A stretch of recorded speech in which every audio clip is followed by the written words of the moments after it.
누워있는 이 상체 부분 쪽으로만 피가 이렇게 있거든요. 근데 상당히 중요한 부분을 지목을 하셨는데 우리가 한 가지 간과하고 있는 게 있어요. 지금 왼쪽 겨드랑이가 팔이 올려져 있잖아요. 이 겨드랑이에서 사이코다. 그 교수님 영상 본 게 있는데 그게 왜 중요한 거예요? 어떤 증거 인멸? 그렇죠. 네.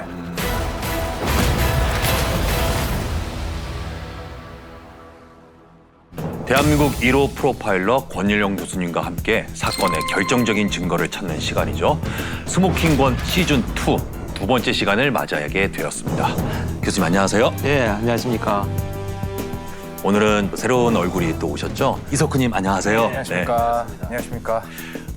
그럼 오늘 이야기할 사건 한번 들어보겠습니다. 자, 이제 오늘 우리가 함께 들여다볼 사건은요. 한여름밤 주택 한 채에서 피어오른 연기에 관한 이야기입니다. 자, 이 현장을 제일 먼저 발견한 목격자의 시선에서 어떤 일이 발생한 건지를 자, 우리 남희 씨가요. 목격자의 시선에서 한번 읽어봐 주십시오. 새벽 3시쯤이었나? 화장실 나왔다가 화장실이 밖에 있었거든요. 연기가 나는 거예요. 그래서 바로 신고했어요. 소방서에서 오기까지 시간이 좀 걸리니까 일단 저라도 먼저 초기 진압을 해야 할 것 같았어요. 직업병이에요. 제가 소방관인데 불이 났는데 가만히 보면서 소방차만 기다리고 있을 수는 없잖아요. 한 10분 좀 더 지났나? 그때 도착한 것 같아요. 큰일은 없을 줄 알았어요. 그래도 비교적 빨리 불길이 진압된 편이었고 작은 불길은 있었지만 그 짧은 사이에 두 사람이 죽었을 거라고는 생각 못했어요. 네, 여기까지입니다. 들어보시니까 어떠세요? 이게 목격담을 이제 재현을 한 겁니다. 첫 느낌은 네. 되게 흥분했을 것 같거든요. 놀래서. 아무래도 그렇죠. 사람들이 그런 장면을 태어나서 뭐 자주 보는 장면은 아니다 보니까 뭐 소방관이어서 그런지 모르겠지만 굉장히 침착하게 설명하셨다라는 생각이 좀 이제 예리한 들었고요. 부분이네요. 여기까지? 네, 저는 딱 여기까지였던 것 같아요. 자, 이렇게 이제 목격자뿐만 아니고요. 당시 현장에 출동했던 소방관들 역시 비교적 빠른 시간 내에 진압을 할 수 있었던 화재인 만큼 사람의 목숨을 앗아갈 정도의 화력은 아니었다.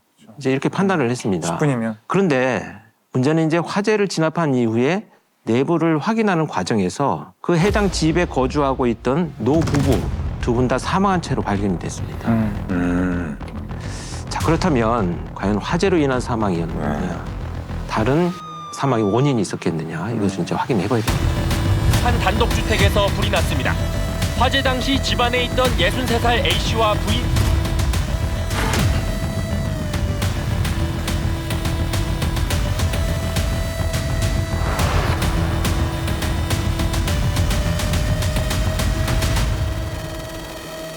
오늘의 사건 현장은 화재가 있었던 피해자의 1층 집을 중심으로 이렇게 재구성을 한번 네. 해보았습니다. 네. 이번 사건 역시 교수님께서 직접 참여하신 사건이었나요? 그렇습니다. 이게 사실 사건 발생 직후에 프로파일러 5명이 투입이 됐었습니다. 5명이나 이미 투입이 되어 이게 있었는데도요. 왜냐하면 지금 이렇게 이제 화재가 나고 뭐 사망 사건이 나고 막 이렇게 복잡한 여러 개의 이제 행위들이 나타나면 화재를 분석하는 프로파일러, 뭐 사망 원인, 다른 여러 가지 요인들 이렇게 나누어서 분석을 해야 속도가 빨라지기 때문에 여러 명이 이제 광역으로 투입이 됩니다. 그래도 운영이 잘 안 되면 본청으로 이제 요청이 오면 제가 이제 현장에 나가서 총괄 지휘를 하게 되죠. 굉장히 중요한 사건이면 분명한 거네요. 5명 이상의 네, 프로파일러 여러 분들이. 행위가 지금 일어났죠. 화재가 있고 노부부가 사망을 했다. 이런 사건이죠. 자, 그럼 사건 현장을 보면서 본격적으로 시작을 해보도록 하겠습니다. 자, 사건 현장입니다.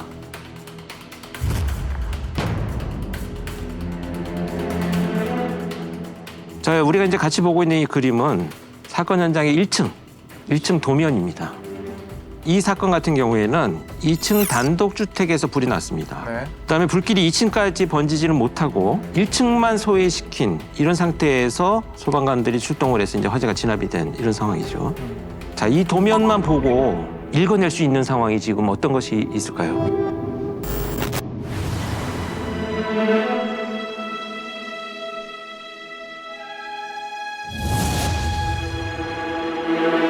그러니까 이게 1차로 딱 보면은 왜 따로 계시는지 아, 그렇죠. 그리고 불을 양쪽에 난 거는 왜 양쪽에 있는지 네, 이 정도까지는 딱 보이지 않을까 싶습니다. 그 정도면 뭐 거의 다 보신 거예요. 아, 네. 자, 1차로 화재 사건이 발생을 하면요.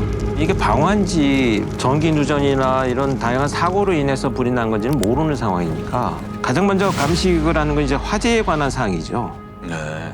근데 이게 네. 자연 발화이면 양쪽에서 이렇게 난리는 없지 않습니까? 장롱 속 안이라는 거는 자연발화가 나기에는 상당히 어떤 물질이 없잖아요. 그렇죠. 쉽지는 않죠. 왜냐하면 이제 전기 누전이나 가스 폭발로 인해서 발화가 됐다고 한다면 발화 지점이 특정 장소 또는 한 군데 부엌이거나 뭐 가스가 있는 쪽이거나 이런 경우가 대부분이죠. 그렇죠. 이게 이제 무슨 의미를 갖고 있냐면 누군가 각각의 장소에 일부러 불을 놓은 이런 부분 방화를 했다는 것이 지금 읽혀지는 그림입니다.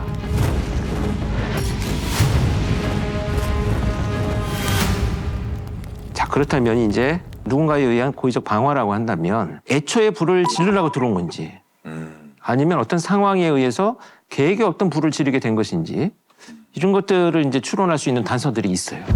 어.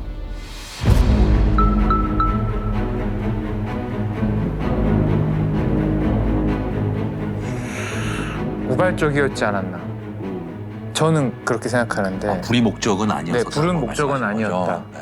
너무 사람이 당황스러우면 말도 안 되는 행동을 하게 돼 있잖아요. 맞아요. 네, 그렇습니다. 그래서 어떤 증거 인멸?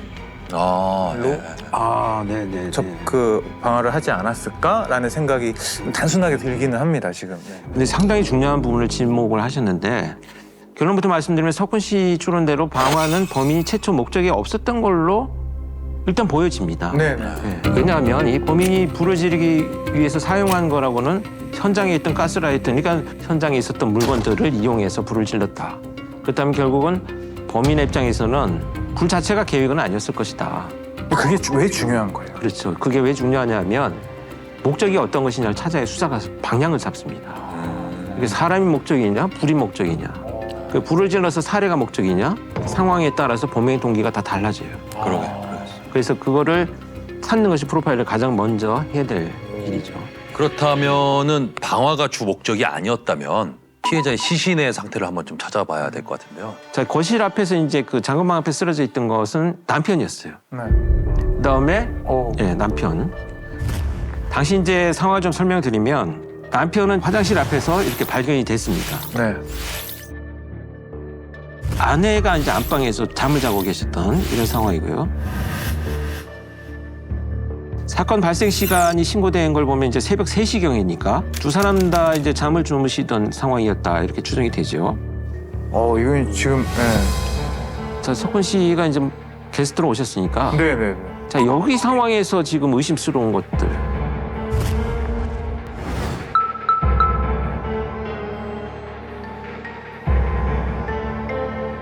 의심스러운 점은 제가 예전에 그 교수님 영상 본 게 있는데 이렇게 벽에 이렇게 네. 있으면은 이게 방어하다가 이제 튀는 이런 얘기 하셔가지고 이게 혈흔의 어떤 느낌을 보면 네.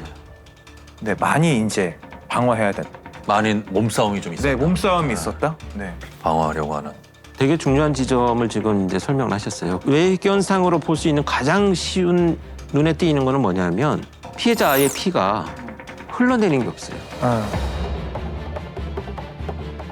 서서 저항을 한 흔적이 없다라는 얘기가 돼요. 그러니까 서 있는 상태에서 막 공격을 당하면서 그렇죠. 지금 다툼이 있었다면 피가 내 옷에 흘러내린 자국이 있어요. 그러겠죠. 수직으로 떨어져 내리는 피해 흔적이 있겠죠. 그 발등이나 이런 데 지금. 아, 발등이도 진짜 없네요. 네. 그래서 지금 누워있는 이 상체 부분 쪽으로만 피가 이렇게 있거든요. 그렇죠. 그리고 이 피들도 크게 나눈다면 피해자가 공격을 당하면서 피해자의 몸에서 뿌려 나온 피가 있고 범행 도구에서 뿌려진 피가 있어요. 이게 달라요. 이거를 어떻게 분석을 하냐면 BPA라 그래서 블러드 패턴 어나리시스, 그러니까 혈흔 형태 분석이에요. 형태 분석. 네. 피는 날아오는 각도에 따라서 지름의 크기가 다르다라고 하는 물리학적 법칙을 적용을 합니다. 자, 그럼 쉽게 말해서 피가 이렇게 90도로 뚝 떨어지면 원형이 생기면서 지름의 크기가 커지겠죠. 각도를 갖고 날아오면 바닥에 닿아서 피가 뿌려지면서 원형이 길쭉하게 되기 때문에 지름의 크기가 달라요. 그러면 이 지름의 크기를 재면 이 피가 몇 도에서 날아왔는지 그 각도를 찾을 수가 있어요. 범인의 키가 어느 정도일 것이다. 이런 것도 추론이 가능하죠. 그다음에 이제 또 하나 추론할 수 있는 것은 흉기의 어떤 형태까지도 알 수 있어요. 어떻게 알 수 있을까요? 그럼 뭐 날카로운 게 찔렸다면 뺐을 때 네. 혈흔이 이렇게 좀 일자로 웃는다던가. 그렇죠. 가늘죠. 네, 가늘게 쫙. 날카로운 범행 도구였다면 피방울들이 굉장히 가늘고 작아요. 좀. 근데 둔기였다면 피가 많이 묻어있기 네, 때문에 두꺼운 피가 이제 뿌려지게 돼요. 그렇겠네요. 그래서 피는 정말 많은 엄청 중요해요. 흔적이 많이 갖고 남았네요. 있습니다. 그래서 이 사건의 경우를 보고 이제 정리를 해본다면 이렇게 고인 혈흔, 또 움직인 혈흔, 비산 혈흔 이게 다 발견이 되거든요. 특히 비산 혈흔의 범위가 이렇게 넓게 나타났다는 것은 피해자가 그만큼 격렬히 저항을 했고 제압을 당했는데도 불구하고 과도한 폭력이 계속 공격이 이어졌었다. 이런 이제 이 피해자의 상태를 통해서 어떤 방식의 공격 행위가 일어났는지를 우리가 이제 추론을 해낼 수 있는 거죠. 그림상이기 때문에 피해자가 어느 정도 상처를 입었는지 이렇게 자세하게 묘사가 되어 있지는 않거든요. 피해자의 그 시신을 확인해 본 결과에 의하면 머리에서 둔기로 맞은 상처가 발견이 되고 얼굴하고 몸통에서는 10개 이상의 자절창이 남아 있었어요. 그러니까 자창과 절창은 베이거나 찔리는 흔적이 같이 나타나는 의미예요. 그러면은 흉기를 2개를 써서 가해를 한 그렇죠. 네. 범행 도구는 길이가 약 30cm에 이르는 사시미 칼, 또 마찬가지로 약 30cm 정도의 망치 도끼로 추정을 했습니다. 문제는 이제 현장에서 발견되지는 않았어요. 부검을 해봤더니 그중에 치명상은 지금 왼쪽 겨드랑이가 팔이 올려져 있잖아요. 네. 이 겨드랑이에서 목까지 관통된 상처예요. 치명상은. 겨드랑이에서 목이면 거의 약 한 20cm 정도. 네. 그걸 관통한 건데. 너무 잔인하네요.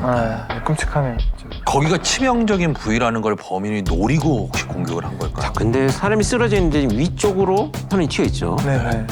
머리에 제가 이제 둔기로 맞은 흔적이 있다고 그랬잖아요. 네. 그러면 서 있을 때 둔기로 머리를 맞고 네. 쓰러졌겠죠. 네. 그렇겠죠. 그러면서 이제 바닥에는 피가 퍼지게 가까운 곳으로 뿌려지 이런 상태죠. 그렇다면 쓰러진 피해자를 칼로 공격을 할 때 피해자가 방어하는 자세였을 때 찔렀다면 겨드랑이를 통해서 목까지 닿아 있을 가능성이 높다는 거죠. 둔기로 머리를 먼저 공격을 당했기 때문에 네. 본능적으로 이 머리를 보호해야겠다는 자세를 취하면서 쓰러질 수 있겠군요. 그럴 수도 있고 쓰러졌는데 누군가가 다시 칼로 공격을 하려고 할 때 얼굴을 방어하려고. 막으려고 하는 소위 그래서 이거는 자세가 부적절하지만 피해자에 의한 방어훈 네, 개념으로 봐야 되겠죠. 아직 아내의 시신을 좀 확인해보지 못했습니다. 저게 지금 방 안에 있는데요. 남편의 시신 상태만 봤을 때도 상당히 끔찍한데 안에 있는 아내의 시신은 과연 어떤 상태인지 그림을 보면서 한번 확인해보도록 하겠습니다. 자, 이 사진도 그 안방에 있는 아내는 침대에서 사망한 채로 네. 발견이 됐습니다. 네. 토큰 씨가 한번 또 현장 상황을 한번 분석을 해보실까요?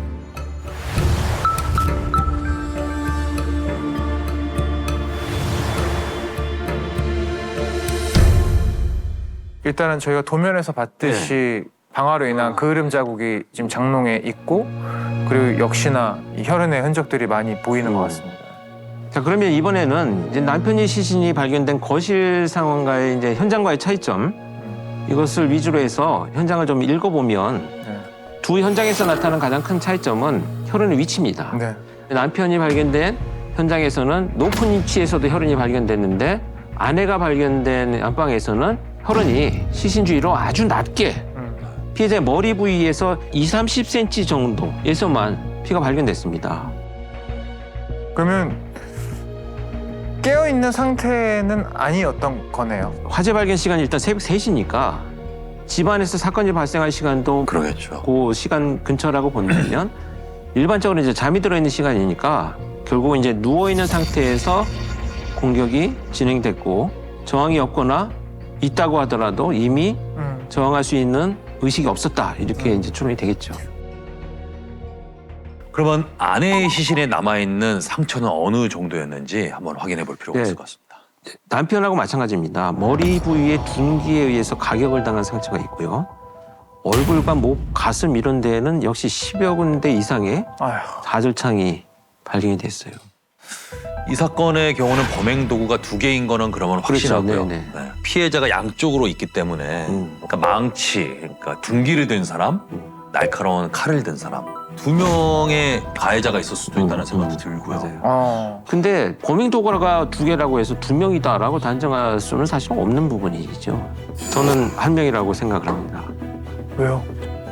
두 번의 다른 사람에 의한 공격이라면 그 각도가 다 달라야 돼요. 아까 말씀하셨던 것처럼 혈흔을 통해서 범인의 키나 그다음에 팔의 각도 같은 것도 확인할 수 있다고 한다면 그게 일관적으로 나왔다는 거는 한 명일 가능성이 있다는 거네요. 네. 그럼 범인은 한 명인데 피해자는 두 명이다. 네. 그렇다면 두 피해자가 각각 공격받은 시점도 서로 다른 것 같은데요. 네. 공격의 순서를 한번 알아보는 그렇죠, 그렇죠. 것도 중요한 것 가장 같습니다. 중요하죠. 네. 자, 한 집에 남녀가 두 분이 있는 상황입니다. 만약에 침입을 했다. 범인의 입장에서 본다면 그럼 당연히 누굴 먼저 공격을 할까요?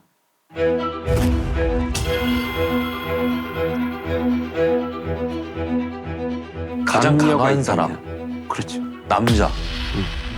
강한 사람을 먼저 제압하면 약한 사람은 맞아요. 더 제압하기 쉬우니까. 맞습니다. 보통의 범죄자들이 대개 보면 남녀가 있을 때 남자를 강한 사람을 먼저 공격한다. 이게 이제 일반적인 어떤 범죄 수법 중에 하나가 되겠죠. 이 사건에서도 보면 일반적인 경우처럼 이렇게 남자가 먼저 공격당했다고 가정을 하고 재구성을 해본다면 네. 거실에서 남자를 마주쳤고 몸싸움을 해가면서 마구 공격 중입니다. 그렇죠. 그럼 안방에 있던 아내는 가장 상식적으로 어떤 반응을 보였을까요?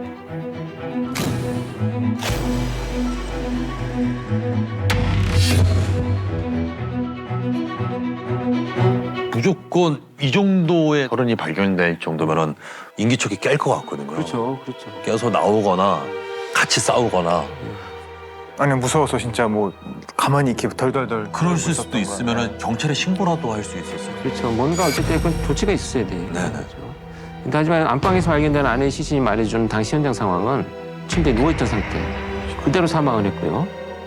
거꾸로 순서를 이제 바꿔서 본다면 아내가 먼저 공격을 받았다고 가정을 해본다면 어떤 추론이 가능하죠?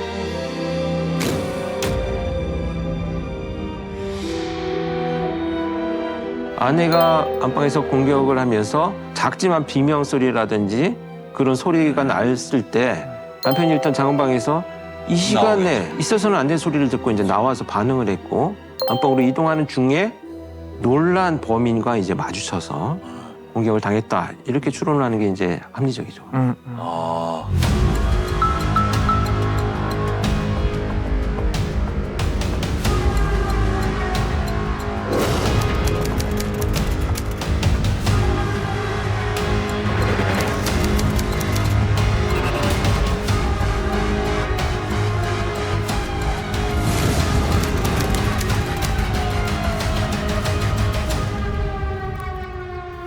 저는 그 가장 이해가 안 되는 점이 이렇게까지 잔인하게 죽일 이유가 있었을까? 우리가 지금 한 가지 잊고 있는 게 있어요. 네. 1차 감식 결과에 의하면 불이 난 원인은 방화였잖아요. 네. 네. 그런데 이제 이 사건의 범인은 인화성 물질을 준비하지도 않고 각각 이렇게 이제 불을 놓고 이제 도주를 한 상황이기 때문에 범인의 계획이 없었던 방화의 이유를 찾는 게 우리의 프로파일링의 시작이었습니다. 네. 방화의 이유. 그렇죠.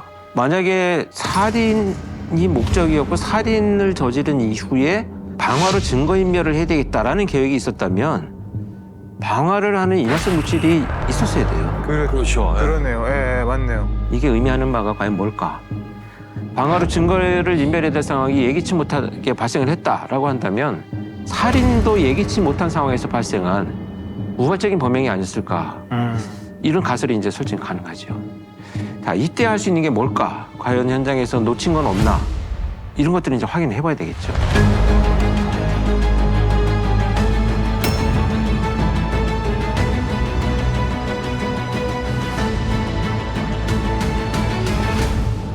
자, 문제는 이 지금 현장이 화재 현장이잖아요. 화재현지.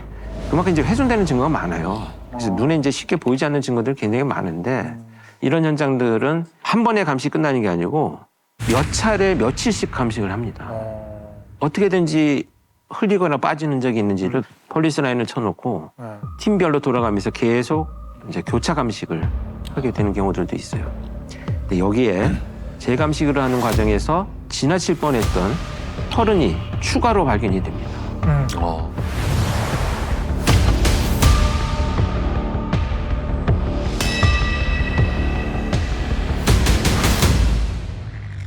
안방에 있는 옷장에서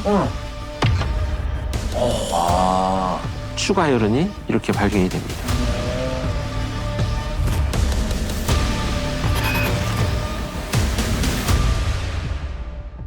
자, 화재 현장에서 사실 이게 혈흔을 찾기에는 굉장히 어렵습니다. 이게 피가 묻은 상태에서 불이 나면 혈흔의 형태가 그대로 남아있지는 않거든요. 그런데 소위 우리가 범죄 현장에서 쓰는 장비 중에 인혈 반응을 보는 키트가 있어요. 그걸 가지고 이제 재감식을 해봤더니 발견이 됐습니다. 자, 그렇다면 피가 묻었다는 것은 결국 뭡니까?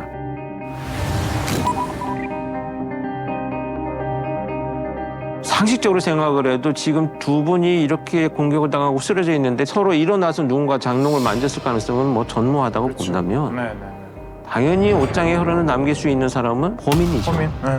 그렇다면 공격을 먼저 하고 하고 옷장을 뒤졌을 가능성이 있죠. 살해했음에도 불구하고 끝까지 옷장을 뒤졌네요. 옷장을 뒤졌어요.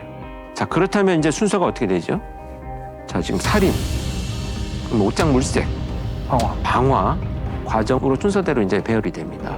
그렇다면 여기서 이 범인의 가장 강력한 의사가 포함된 행동이 무엇인지를 판단하는 게 무엇이 동기인가를 찾는데 가장 중요한 의미를 갖고 있어요. 자, 두 분이 한번 이제 추론 한번 해보시죠. 가장 강력한 의지를 보인 행동이 이 세 개 중에 뭐가 있을까요?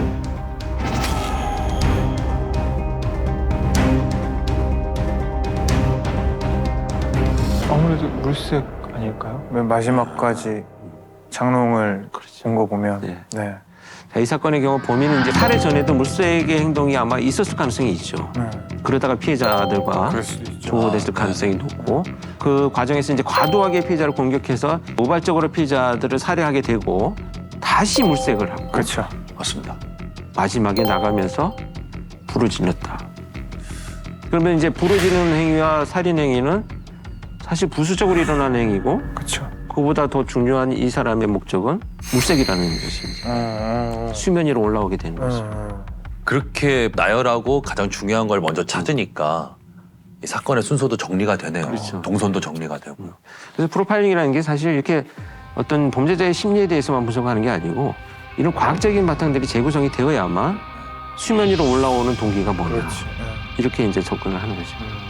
그래서 이 현장에서 우리가 놓쳐서는 안 될 강력한 스모킹 거는 바로 범인의 강력한 의지가 물색이었다라는 것을 수면 위로 올려주는 옷장 혈흔이 바로 스모킹 건이 되겠습니다. 그렇다면 장롱에서 없어진 게 있었다던가 뭐 그런 거는 발견이 되나요? 그렇죠. 그런데 가족들 나중에 얘기를 들어보니까 뭐 없어진 물건은 없는 것 같다. 없었다 이렇게 지금 얘기가 되고 있고요. 범인은 결국 이제 흔적만 남겨놓고 목적을 달성하지 못한 채 도망간 이런 상황이다. 하지만 뭔가를 이 찾은 시도가 있었던 거는 분명한 정황인데요. 누군가 주택에 침입해서 물색을 했다면은 일반적으로 금품을 노린 강졸도가 목적이었거나 네. 아니면은 개인적인 원한 뭐 이런 것들이 조금 엮여 있어서 그 원한에 관련된 구체적인 물건이 있지 않았을까. 그렇죠. 그런 좀 네. 의심을 해볼 수가 있는데. 맞아요. 그걸 찾기 위해서 피해자 주변 수사를 해야 되겠죠. 과연 이제 뭐 금전 거래가 있었는지 또 누군가의 원한이 있었는지. 그런데 피해자들을 이제 주변 탐문 수사를 하다 보니까 사실 실제로 이 두 분은 20억대에 상당한 자산가였습니다.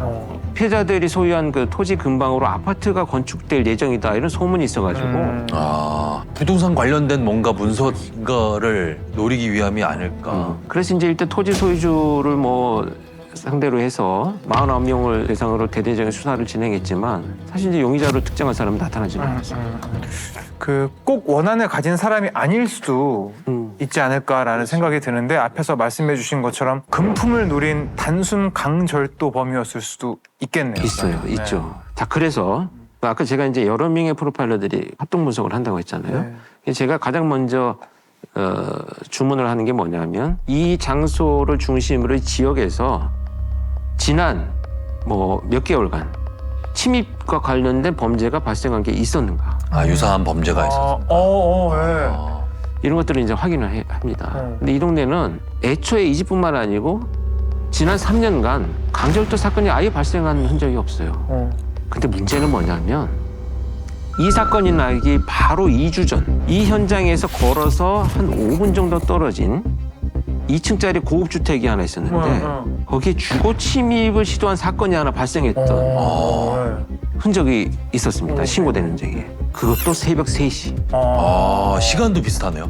그러면 2주 전에 발생한 사건의 피해자 그분들은 괜찮으신 거예요? 네, 일단은 그 사건이 침입을 하다가 미수에 그쳤어요. 주택 2층에 창문을 통해서 침입을 시도를 했는데 비상벨이 울리는 바람에 범인이 도주해버렸던 거죠. 3년 동안 아무 일도 없었던 동네에서 네. 겨우 2주 간격으로 주거 침입 사건이 2건이 연달아 발생을 했다. 이거는 확실히 이상하네요. 그리고 다른 외지에서 정말 뭐 돈이 엄청나게 많은 현금을 갖고 있다라는 것이 소문을 듣고 가능성이 별로 올 없죠. 가능성은 없다라는 이런 그 지역적 특성을 갖고 있는 거죠. 자, 그렇다면 이 지역 안에서 재산이 많다라는 것을 알고 있는 동네 사람의 소행일, 그럴 가능성이 훨씬 가능성, 그다음에 그 사건 2개는 동일범의 소행일 가능성이 일단은 높다. 그럼 지역 내에서 어떤 사람 찾아야 될까요? 하면 그러니까 돈이 필요한 사람. 그렇죠. 네. 그러니까 살인이 목적이었다면 그런 거 신경 안 썼겠지만 지금 그 동네에서 잘 사는 그 2집을 들어갔다는 건 돈, 뭐 금전적으로 지금 아, 문제가 있는 예, 사람. 그런 사람. 최근 이 사건이 지금 2주 만에 벌어졌기 때문에 그 전 시기에 금전적인 문제가 비교적 최근에 있었던 네. 사람을 용의자로 선정을 하고 수사를 하는 게 가장 지금 필요한 상황이죠. 그러네요. 그럼 이제 그 용의자 특정만 하면 되는 게 아닐까요? 자, 그런데 그 지역 내에서 용의자를 찾는 게 이렇게 쉽지는 않았습니다. 말씀들을 안 하세요. 이런 사건이 벌어져도요? 이런 끔찍한 사건일수록 괜히 내 한마디가 멀쩡한 사람한테 피해를 줄까 봐 동네분들이 말들을 되게 아끼세요. 이럴수록 다음은 뭘 살펴봐야 할까요? 우리가 한 가지 간과하고 있는 게 있어요. 어떤 거죠? 범행 도구입니다. 그렇죠, 그렇죠. 범행 도구를 지금 못 찾았어요. 그러네요. 도구를 찾아야 돼요. 근데 이것도 쉽지는 않은 상황입니다. 잡초들이 막 우거지고 시골 이 마을이면 그렇죠. 그래서 이제 뭐 제초 작업하는 분들까지 다 협조 요청을 하고 심지어 그 형사들까지 전부 낫을 들고 나가가지고 아유. 풀을 베고 다니면서 숨겼을 만한 곳, 버렸을 만한 곳은 다 찾았는데 엄청 오랜 시간 걸렸을 거예요. 근데 그 범행 도구를 거기 어딘가에 버려놨을 가능성을 그냥 추측으로 찾는 거잖아요. 그것도. 왜냐하면 지금 범인이 계속 갖고 있을 수도 있는 거고. 맞습니다. 그러나 일단 수색을 하죠.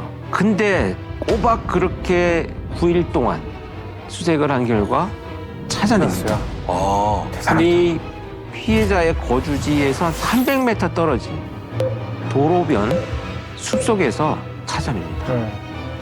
그런데 이 흉기가 발견된 그 다음 날 또 하나의 사건이 발생을 합니다. 뭐야, 방화요? 자, 전화벨이 울린 곳은 네. 소방서예요. 소방서요? 소방서요? 어. 또 불난 건가요? 그러면 진짜? 그러니까. 그래서 이 신고 내용을 예. 석훈 씨가 한번. 저요? 예. 아유, 이렇게 왔네요. 아버지가 실종됐어요. 유서를 쓰고 사라지셨어요. 아무래도 살아실 것 같아요. 이렇게. 네. 방화 사건 아니네요. 그제 유서만 남기고 사라진 아버지를 찾기 위해서 아들이 소방서에 지금 신고를 한 상황입니다. 자, 이 신고를 받은 소방관의 반응은 어땠을까요? 빨리 가야죠. 네. 예. 근데 소방관은 신고를 받은 직후에 수사팀에게 그러니까 지금 이 살인 사건을 수사하는 수사팀에 수사팀으로요? 연락을 하게 됩니다. 왜요? 소방관이요? 뭐 연관성을 느꼈나요? 전혀 저희는 뭐 연관성을 지금 저희는 잘 모르겠는데 그렇죠. 뭐가 있었나 보네요. 자, 실종자가 누군지 이 음성을 들어보면 아마도 짐작을 할 수 있을 겁니다. 네. 아, 여기만 나와 있길래 이렇게 신고한 거예요. 아, 원래 좀 착하세요. 어떻게 보신 거예요, 연기를? 오줌 내려오니까 오줌으로 나왔다가. 그 오줌 누러 나왔다고 한 게 네. 좀 익숙한 내용이지 않습니까, 남희 씨? 앞에 제가 읽었던 네. 그 목격자의 진술이랑 좀 맞아요. 비슷한데요? 새벽 3시쯤이었나? 화장실 나왔다가 화장실이 밖에 있었거든요. 연기가 나는 거예요. 그래서 바로 신고했어요. 직업병이에요. 제가 소방관인데 남희 씨가 소개해줬던 이 사건의 최초 목격자, 이웃집 소방관의 목격 진술, 네네네. 그 인터뷰입니다. 아버지가 실종됐어요. 유서를 쓰고 사라지셨어요. 연기만 나와 있길래 이렇게 신고한 거예요. 자, 이 사람은 누구죠? 사건과 어떤 관련이 있었죠? 최초 목격자입니다. 목격자고 신고를 하고 같이 화재를 진압한 신고자이죠. 그 사람이 흉기가 발견된 다음 날 탈을 하려고 한다. 어떤 느낌이 들까요? 와, 근데 그렇다면 아무래도 범인이 이제 소방관 쪽으로 조금 몰리는. 네. 그래서 수사팀은 곧바로 이제 이 실종된 소방관의 차량을 추적하기 시작을 합니다. 그리고 한 아파트 고층에서 뛰어내려서 탈을 기도하려던 이 소방관을 발견을 해요. 이미 뛰어내렸어요? 자, 그런데 투신을 시도한 소방관이 아래층 난간으로 떨어지면서 다행히 사망을 하지 않았습니다. 난간에 떨어지면서. 네네. 그리고 이제 구급차가 출동을 해가지고 병원으로 구송을 하던 이 과정에서 소방관은 우리가 지금까지 긴 시간 동안 분석해왔던 이 사건에 대해서 수승이 자백을 합니다. 맞네. 소방관이었군요. 단독주택에 들어가 부부를 숨지게 하고 불을 지른 뒤 달아난 현직 소방관이 구속됐습니다. 그런데 이제 여기서 중요한 건 뭐가 될까요? 지난 회차에서 우리가 나눴던 얘기가 있습니다. 그것이 뭐냐면 네. 형사소송법에는 자백이 유일한 증거일 때는 채택하지 않는다. 증거가 반드시 있어야 돼요. 그래서 이제 증거를 찾아야 되는데 이제 이 사건의 스모킹건이 뭐였었죠? 물색. 물색. 근데 옷장 혈흔. 네. 또 연이어서 강제월도 범죄를 저지를 수밖에 없었던 금전적인 문제에 시달리게 됐을 가능성이 높다 이렇게 판단을 했는데 그럼 그 문제가 있는지는 이제 확인을 해야 될 거 아니에요. 근데 엄청난 사실이 드러납니다. 뭐죠? 이 범인인 소방관이 몇 년 동안 상습 도박을 해왔던 거예요. 그래서 이 지금 사건이 벌어지던 시기에 사채까지 손을 댄 상태에서 더 이상 이자로 낼 돈도 이제 마련할 수 없게 되니까 직장을 그만두고 명예퇴직까지 고려하던 상황에서 결국은 범죄를 선택하게 된 거죠. 추가로 이제 범행 도구가 발견된 곳 인근에서 이제 이 소방관이 당시 범행 당일에 입었던 옷을 발견을 했습니다. 그래서 이제 DNA가 확보가 되면서 이제 확인이 됐죠.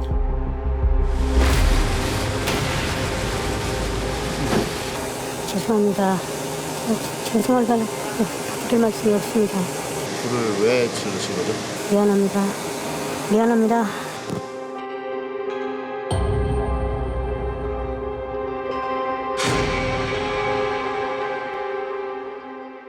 그렇다면 범인의 범행 과정을 다시 한번 정리해 보면은 어떻게 되는 건지 한번 살펴보도록 하겠습니다. 우리가 이제 재구성했던 대로 1차 주택 침입 사건 역시 이 소방관의 이제 범행, 미수에 그친 사건이 그렇게 이제 약 12일 후에 같은 시간대에 범행 도구를 챙겨서 다시 한번 범행을 시도를 하죠. 자, 안방에서 이제 들어와서 금방 물색을 합니다. 그런데 그 중에 잠이 깬 아내와 눈이 마주쳐요. 그러니까 물색이 중요하기 때문에 장롱을 뒤지고 싶었고 그 과정 속에 안방을 들어가야 되겠다고 그렇죠. 판단을 해서 네. 처음 마주친 피해자가 네. 아내분이셨군요. 그렇게 된 거죠. 근데 이제 인근에 살고 있기도 하고 자신을 알아봤을 가능성이 있으니까 발각되는 것이 두려워서 바로 둔기로 내려쳐서 일어나지도 못했던 피해자를 그 자리에서 이제 탈해를 해요. 이 소리를 듣고 거실로 나온 남편을 무참히 살해를 하고 범행 도구에서 피를 뚝뚝 흘리면서 다시 안방으로 들어가서 아내를 완벽하게 살해를 한 다음에 물건을 다시 물색하고 그렇지만 자기가 원하는 물건들이 나오지 않으니까 증거를 인멸해야 되겠다라고 이제 방화를 하고 인근에 이제 흉기를 버리고 나서 옷을 갈아입고 자기가 화재 신고를 했죠. 그리고 이제 소방이 출동하니까 초기 진압까지 도와준. 아니, 그 심리는 뭐예요? 자기가 방 안에 넣고 자기가 신고하는 이런 심리는? 우리가 범죄자들이 예전에 보면 반드시 뭐 범행 현장으로 돌아온다 다시 이런 얘기 돌아온다. 있죠. 네. 많은 그 이유가 뭘까요? 혹시 내가 실수한 건 없을까? 그렇죠. 하는 것 때문에 다시 돌아온 증거를 그렇죠. 남기지 않았을까? 그게 이제 궁금함, 불안과 궁금함인데 네. 아마도 이 사건에서의 이 소방관도 증거인멸을 위해서 방어를 했는데 증거인멸이 잘 됐는지가 굉장히 이제 두렵죠. 확인을 할 수 있는 방법은 화재 진압에 참여하는 것밖에 없었어요. 그리고 소방관 동료들이 출동을 했기 때문에 굉장히 진압도 자연스럽게 합류할 수 있었고. 또 집 근처였고. 그렇겠죠. 그다음에 이제 그 자기가 신고하고 같이 불을 끄는 이런 행위들을 보면서 1차 나는 용의선상에서 좀 떨어질 수 있을 것이다. 이런 기대를 했던 것 같아요. 그리고 나서 언론에 이제 뻔뻔하게 목격 진술 인터뷰를 자기가 했을 뿐만 아니고 여기만 나와 있으면 이렇게 신고한 거예요. 아 원래 좀 차마 좀 착하세요. 또 빈소까지 찾아가가지고 엄마야. 유가족들한테 내가 최초에 신고하게 된 경위에 대해서 막 설명을 하는 이런 모습까지 이제 보였어요. 그러니까 죽은 부모님의 자식들이 그렇죠. 장례를 치르고 유가족들. 있는 그 유가족들한테 찾아가서 사이코다. 그렇죠. 그리고 이제 그 범행 도구가 발견되는 게 9일째니까 10일째 아무렇지도 않게 이제 매일 소방서를 출근을 일도 해서 하고요. 그 범행 도구도 약간 좀 수상한 부분이 있는데요. 피해 현장에서 걸어서 도보로 5분 네, 거리 네, 정도면 상당히 가까운 거리잖아요. 그렇죠. 왜 그 가까운 거리에 버렸을까요? 이 5분의 거리가 어마어마하게 긴 시간이었던 거예요. 언제 경찰관들이 나오거나 누가 목격한다는 이런 두려움들이 있기 때문에 증거를 인멸한다는 것은 일반적으로 우리가 10분 거리와 증거를 인멸하는 과정에서 10분 거리는 굉장히 다른 심리적 거리를 갖고 있는 거죠. 그렇게 흉악 범죄를 할 정도의 놈이 그거 하나 5분은 그건 또 무서워가지고 맞아요. 거기다 버리고 네. 갔나 봐요. 그게 이제 사실 하네요. 어떻게 보면 내가 안 잡히고자 하는 이런 사실 이기심에서 출발하는 이런 두려움이라고 봐야 되겠죠. 근데 이제 그렇게까지 했으면 발뺌을 먼저 할 법도 하거든요. 근데 뭐 살 시도 후 순순히 자백하는 심리 네. 이건 또 뭘까요? 결국은 죄책감이 우선되지는 않아요. 자백하는 게요? 네. 자백의 가장 큰 이유는 이 증거가 나왔기 때문에 더 이상 내가 거짓말을 해본들 빠져나갈 방법이 없다라고 생각을 했을 때 형량이 줄어드는 방법을 강구하기 시작을 합니다. 그래서 빨리 자백을 하는 거예요. 결국 이제 재판에서도 뭐 선처를 해달라 이런 주장들을 계속했는데 끝까지 자기가 주장했던 건 살인의 의도는 없었다. 근데 이게 뭐냐면 대부분의 살인 범죄자들이 체포되면 공통되게 내가 살인 의도가 없었다라고 얘기해요. 왜냐하면 우발적으로 일어난 범죄와 살인의 고의가 있었다는 형량이 엄청나게 차이 나요. 아, 많이 차이 나는군요. 형량이 많이 차이 나기 때문에 의도가 없었다라는 것으로 가야만 형량이 낮아지는 범죄로 재판이 시작되는 거죠. 그렇지만 피해자의 입장에서는 의도성이 중요한 게 아니다. 결국은 의도성을 기준으로 살인이라는 범죄의 경중을 과연 따질 수가 있을까? 네, 이런 생각이 듭니다. 오늘 사건의 전말을 쭉 들어봤는데요. 어떤 느낌인지 한번 석훈 씨가 얘기를 좀 해주셨으면 좋겠습니다.